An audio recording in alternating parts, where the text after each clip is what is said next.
Hi friends, it's Friday, July 9th.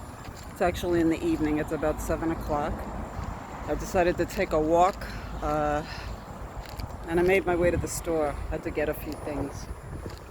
So I hope you're having a good day, or as good a day as possibly can.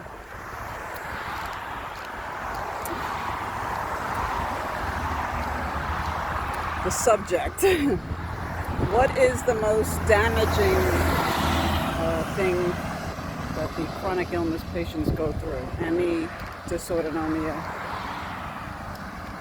I'm sure all of you can say something. Medical provider PTSD.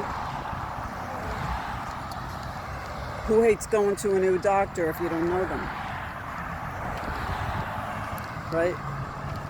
I've actually had wonderful doctors, but until my personal dysautonomia diagnosis was confirmed across the board and getting treatment for it, I did not like going to a new doctor. And actually, when I had a new doctor, I actually didn't go on some of the referrals he sent me to. It took about a year, which was year 28 going on 29, to finally say okay, because the referrals recognized the illness, because they saw the medication. It's like medication will verify you, unfortunately. I have a blog. I know some of you know me, The Other Side of the Stretcher, nurse turned patient. And I don't do the hype. I pretty much say it like it is. I think some people are afraid of me. I don't know, or they don't say anything. I don't know. You know, I don't really advertise it. I'll put it out there if there's a relevant topic that somebody's talking about. Anyway, I wrote a blog post in there in 2014. All right, so I can't believe it. 7 years ago already. And I really never had a negative doctor experience. I had two in the 30 years, and they were actually both women doctors. One was nice, but she didn't realize the first appointment was sort of an interview. I was interviewing her. I never went back. The other one, oh boy, talk about arrogant. Arrogant. It was actually in 2005. I had bronchitis and I was too sick to drive to my longtime doctor in Altamont Springs, which is about an hour and 15 minutes. So I thought, okay, I'll go to a local doctor. They should be competent. With bronchitis. Well, I'll tell you, when I walked in there, she didn't even say hello. She had a laptop on a Mayo stand. Anybody who works in the operator room, you know what a Mayo stand is. The laptop was on the Mayo stand, and she was behind it, and where I was sitting, you couldn't see her face. She was pushing that Mayo stand with the laptop towards me.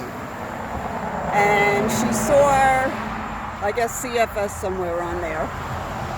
And the first thing she said was, and actually, I wrote it in the blog. I actually wrote everything down that she said so I wouldn't forget it, like a transcript.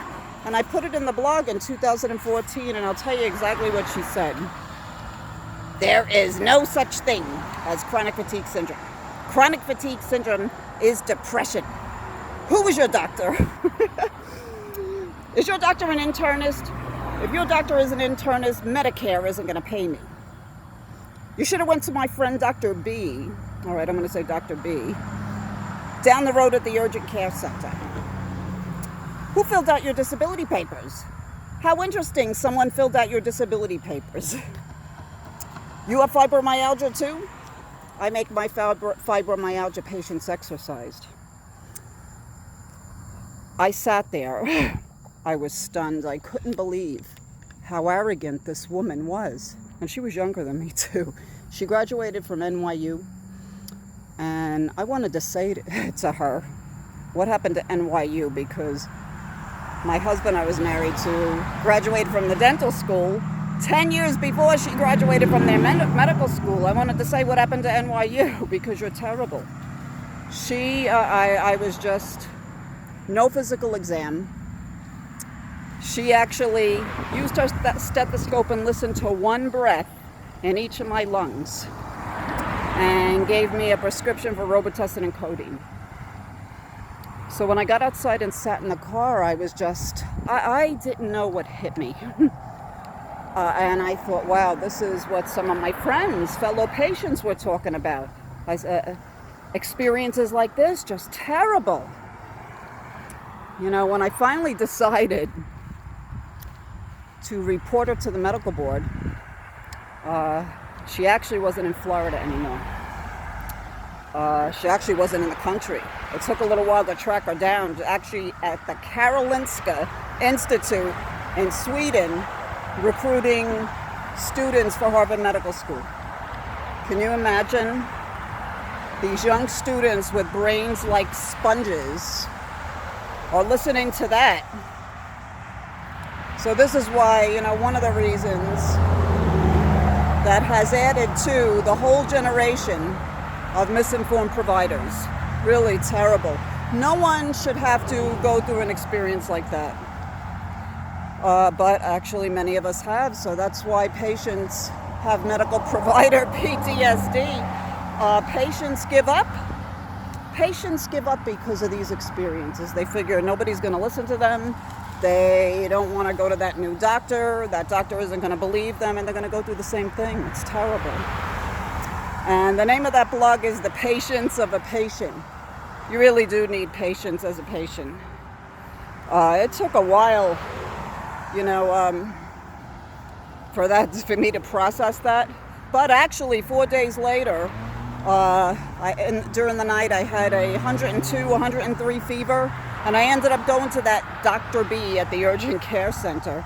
And I'll tell you that Dr. B was so compassionate, so kind. He looked at the medical record. He says, oh, you have fibromyalgia? Oh, what medications are you on? He was just absolutely wonderful. I have to say, my negative medical provider experiences have been women doctors, never a man. Never a man. It's and you would think it would be the other way around. But two negative medical provider experiences. So I feel you. I know what you went through if that's you. Nobody should have to, no matter what illness you have, nobody should have to go through that. If the doctor don't know the illness, they should just say, it's out of my area of expertise. I can refer you to Dr. So-and-so, you know. No patient should have to go through that experience. So, anyway, that blog post, 2014, the other side of the stretcher. So I'm going to continue my walk. I'm actually on the way home. And, you know, just remember, friends, I love you. And I'll see you on the social media, Facebook, Twitter, wherever you are. God bless. Have a great evening.